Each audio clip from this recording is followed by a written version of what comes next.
So this is Dr. John A. King discusses PTSD, therapy, and being resilient.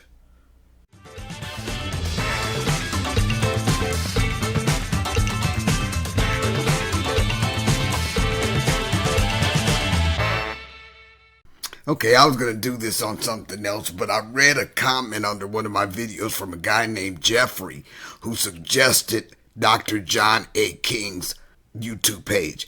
And I went there and watched the trailer.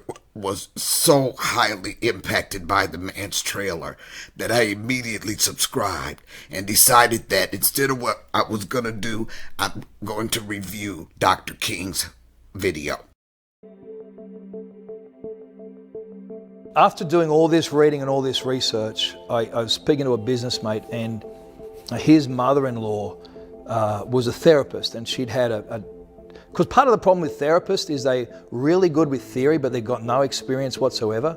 And so here's a whole lot of people trying to tell me how to cope with, they've got no parameters for it. Well, they've dealt with combat people, they haven't dealt with sexual abuse people. So it's a different beast, man. It's the same trauma, but there's different ways of getting there. I went up to see this lady, Mona, and she was in South Dakota. I was doing a bodybuilding competition up there at the time. And I went in to see her, and I'm pretty sure she was Satan, and she was going to consume my soul and post it on Facebook, because here I was going to sit down and get all vulnerable and tell her my story, and all the antitrust, paranoia, fear, everything kicks in, So I go up and see this lady. In retrospect, she was, probably 65 and 4 foot tall and grey and cute. So I went up to Mona and I went to see her, and I go in for my first counselling session and I have a chat to her, and she said, okay. She was sitting there, very standard 45-minute session. I had my little jar of M&Ms that they give you to calm you, and I've got all this calming music and everything's calming and smelling calming, very calming. And she's over there and she takes up her therapist position, with the therapist nod. Yes, in glasses and just the therapist nod. So she's over there doing that, and I'm over there with my bowl of M&Ms going, right. And I'm making this conscious decision. I'm either going to lie to her and be out in 15 minutes, or I'm going to tell her the truth and be out of there in 15 minutes, or I'm going to tell her the truth and something's going to come of it and I'm going to do something. So I'm sitting there with this jar of M&Ms, just running my finger around it, thinking, all right, this is my one chance, I'm going to do this. So I go, well, the first memory I had was oral sex at the age of 4. And I just kept on talking, and the buzzer goes off at 45 minutes, and therapist, she goes, keep talking. So talk about, and the Scoutmaster did this, and we go on for another thing. So she comes, buzzer goes off, she, picks up her phone, secretary, can you please cancel my appointments?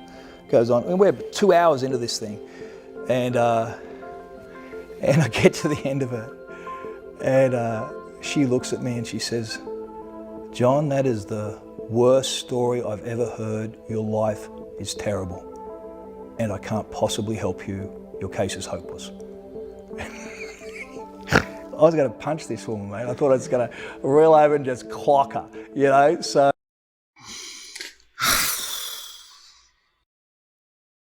I have never in my life heard of a therapist saying that to a client. Ever.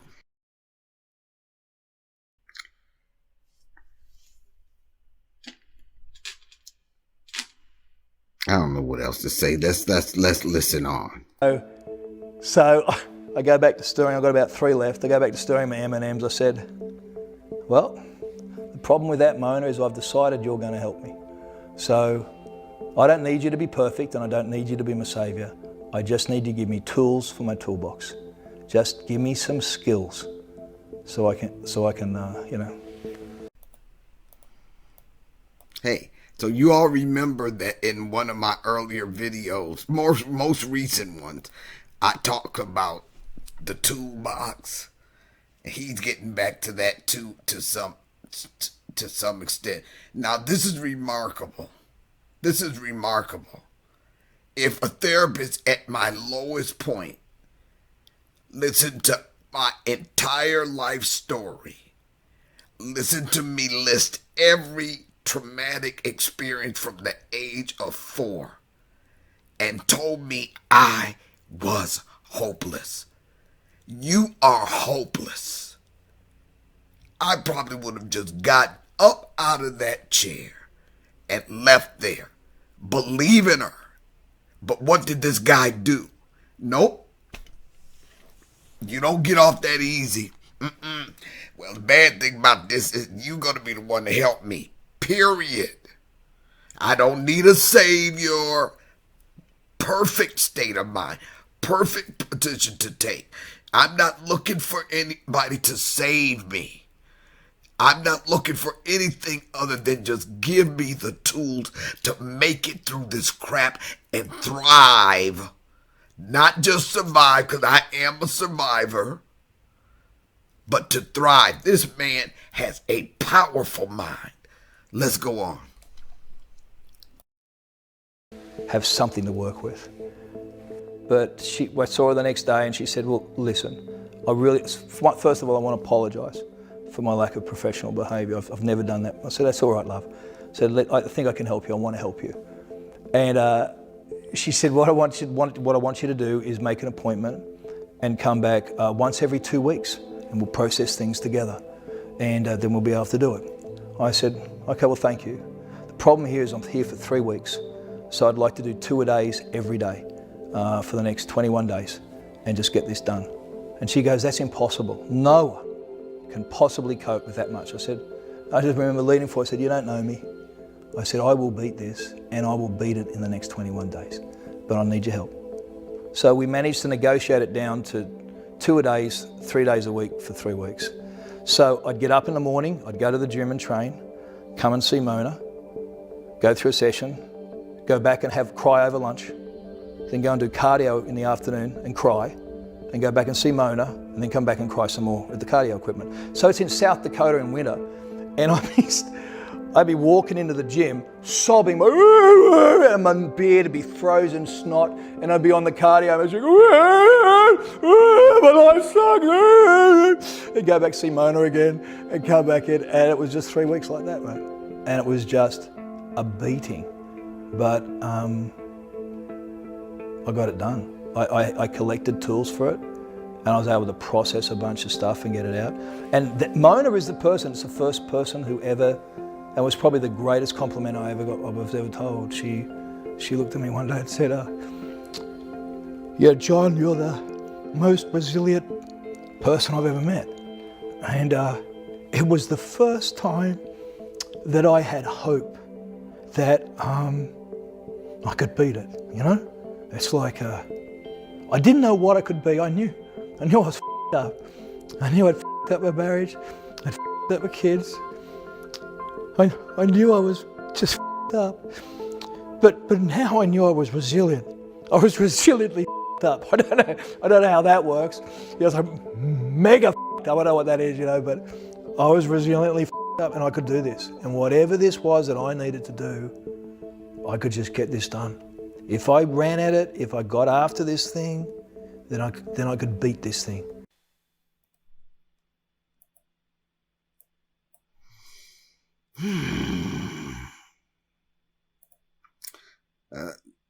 Don't recommend that, okay? But I do have a family member that had to face some trauma in their childhood, and they pretty much told their therapist the same dang thing. And the therapist told them,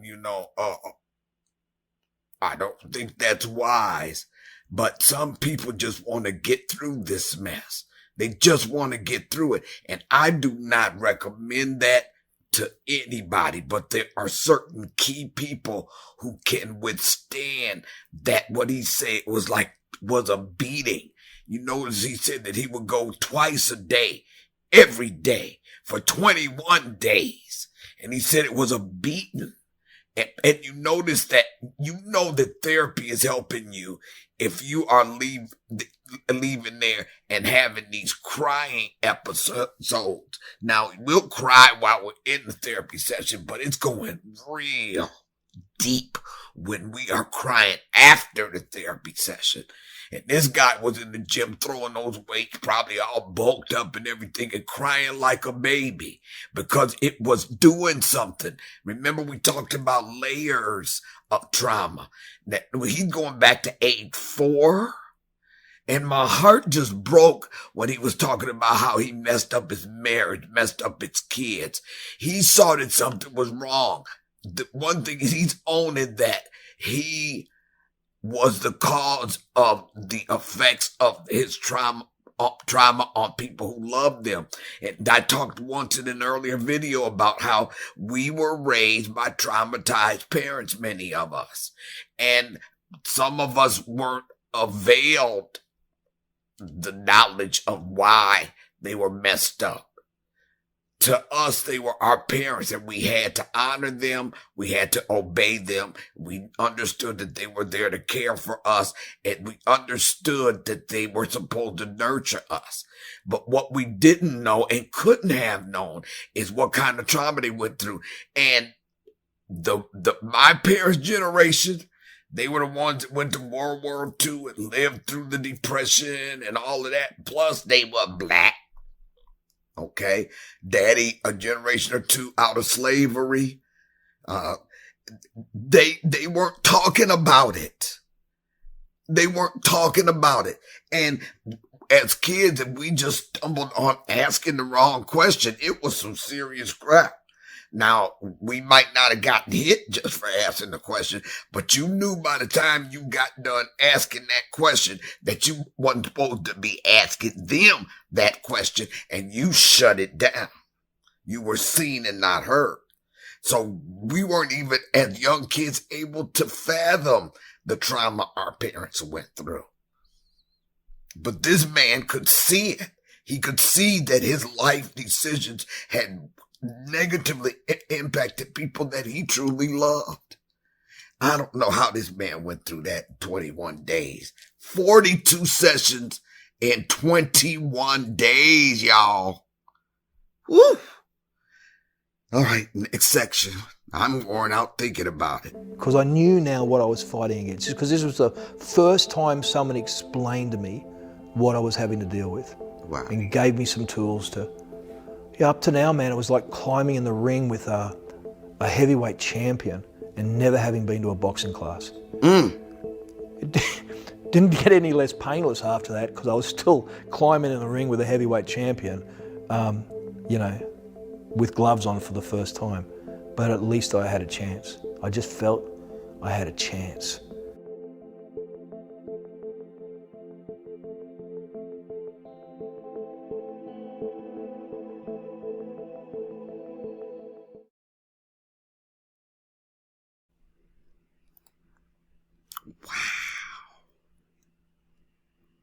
This guy, wow. It was so much in that last part that before this therapy, he felt like he was in the ring with a heavyweight champion and hadn't taken a boxing lesson. That's what it's like when you try to handle this trauma alone. You should not be trying to handle it alone. You need help. You need strong, truthful, trusted others who can snap you back to reality when you go into that trauma brain. You need qualified therapists, preferably if you had childhood trauma, then you have a complex post-traumatic stress disorder going on, and you need a therapist who specializes in dealing with people with complex post-traumatic stress disorder. So I strongly suggest that you get a therapist that specializes in that, preferably one who has already worked through their own childhood trauma, but that's not absolutely a necessary thing that has to be there. They just have to understand about complex post-traumatic stress disorder. Everybody else, you can be a grown adult and have complex stress disorder because it's you're constantly under repeated barrage of trauma over a period of time. Then you could be suffering complex post-traumatic stress disorder. I guess what I'm just saying to y'all is so easy not to trust. He talked about trust in the beginning. He talked about not being able to trust. He thought how he built up in his mind how this was going to go with this therapist. And another thing he said early on was that he found that most therapists, because apparently he had tried it before, they have the theory, but they don't understand the complexities of the childhood piece. That's why you need somebody that specializes in childhood complex post-traumatic stress disorder. And he's so correct. When we do internships, we have to actually do internships under a clinical supervisor in a clinical setting as part of our getting our degrees. But that's not enough if you're going to try to relate therapy to every situation as if you can boilerplate this mess. You can't boilerplate the human psyche. You can't boilerplate that. Everybody deals with stress and trauma in a different way. Everybody processes it in a different way. We can all have the exact same trauma going on at the exact same time in our lives, and each sibling will process it differently. Go back to my Will Smith video about his book and see how that played out in his life. So, look, this is just remarkable. I am going to go do my homework on this guy. I have put a link to this video in the resources below, and I want you guys to go check him out. Give him some support and support his channel as well. I'm offering a complimentary breakthrough session to anybody who's interested. Go to lindafwilliams.com. I'll put a link below for that, and click on the appointments tab and make an appointment for your complimentary session. Now, I'm not going to do therapy. If I feel like that you are in a situation where you really need that I will refer you to resources in your area. But as a fellow survivor, I base all my coaching on trauma-informed methodologies. So I'm going to see it. I'm going to see between the lines. I'm very intuitive. I'm going to pick up things that maybe you haven't even said to me. That's just who I am. So you should give me a call. If you got something that's kind of in your way, we can feel when something's not just right, something's just not right, or you're trying to hit a goal and you're always running into roadblocks, or you can't stay focused on what you want to accomplish. All of that is the trauma brain, and I can help you through that. So go to my website, lindafwilliams.com. Click the appointments tab, link below, and make and schedule your appointment for the breakthrough session. Always remember, your greatest power is realizing the truth of who you are. Always know that truth.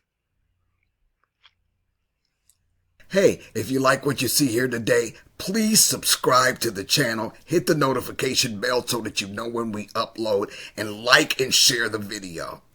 Thanks.